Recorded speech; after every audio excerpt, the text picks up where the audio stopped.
Hello, नमस्ते सर्व ताई दादांना. श्री स्वामी समर्थ. मी रुपाली आजच्या ब्लॉगमध्ये सर्वांचं स्वागत करते. तर गुरुवारचा दिवस होता आणि भाऊबीज पण होती आज.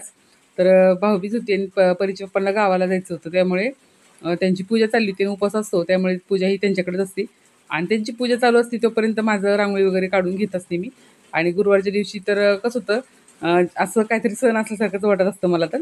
आणि आमची जरा म्हणजे कसं डीपमध्ये एक पूजा असते. तर चला आता कलश पण बदलला होता बरं का. लक्ष्मीपूजनचा जो कलश आहे, तो कलश मी आता इथं मांडला होता आणि जो पहिला कलश आहे तो साईडला काढून ठेवला होता. त्याला पण झाड आलेलं आहे. तर म्हटलं तर आता झाडं असं म्हणजे यायला लागलं, कोंब आलेला होता. तर म्हटलं मी ते साईडला ठेवलं आणि आता हा नवीन नारळ बदललेला आहे. तर आपण अमावस्या पौर्णिमेला असं नारळ बदलायचा आहे. जर कलश तुमच्याकडे बदलायचा असेल तर तुम्ही मंगळवार, शुक्रवार आणि अमावस्या पौर्णिमेला असं बदलायचा आहे कलश. तर चला आता कलशची थोडीशी तुम्हाला माहिती सांगितली. तर हा आता कालच बदललेला होता, त्यामुळे काय आता बदलायची गरज नाही लवकर.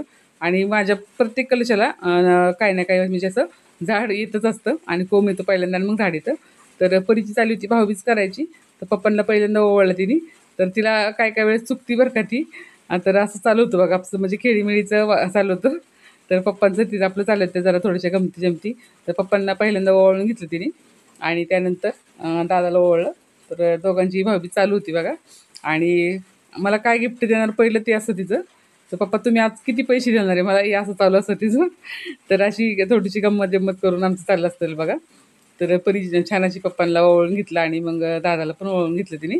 आणि असं तिला म्हणजे सांगावं लागतं की असं करायचं, ह्यानंतर तेच करायचं. तर तिचं आणि दादाचं जरा गमती जमती चालू होत्या. दादाने तिला काही दिलं नाही. तो प्रत्येक वेळेस देतो का, तर आज कुठं गेलाच नव्हता बाहेर तो. त्यामुळे नाही प्रत्येक वेळेस तिला चॉकलेट देत असतो. तर आता ह्यावेळेस त्यांनी दिलं नाही बरं का काय तिला गिफ्ट. पण तो उद्या वगैरे जाऊन आणतो बरं का. तर ती पाया पडायचं विसरून गेली होती. तर पाया पडायचं चालू होतं. तर दादा तिला चिडवत होता की असं नाही पाया पडायचं, खाली वाकून पाया पडायचं. हे असं अशा गमती. तर आमच्या इथं असंच गमती जमती करतच चाललेलं असतं. तर पहिल्यांदा फोटो काढून घेतला आणि मग तिने ओवाळायला सुरुवात केली होती. तर दादासोबत पण अशीच गंमत चालू असते तिची. तर ओवाळणं साईडला राहतं आणि थोडीशी मस्करी चालू होती आमची, असं होतं. आणि मग तिने ओवाळून घेतलं दोघांनाही. आणि आपलं एकदम साध्या सिंपल पद्धतीने कसं तिच्या पप्पांनाही जायचं होतं गावाला, त्यामुळे त्याची तयारी चालली होती आणि आमची तयारी. मग आम्ही आमचं आवरून मग आईकडे जायचं असं ठरलं होतं आमचं. पण माझं कसं असतंय, मला शिलाई कामामुळे जास्त कुठं जायला पण मिळत नाही आणि जाण्याची इच्छा होत नाही. कसं होतं, कस्टमरचं देण्याचं असतं, बऱ्याच जणांचं राहिलेलं असतं माझ्यापाशी. त्यामुळे मी एवढं जास्त मनावर घेत नाही जायचं.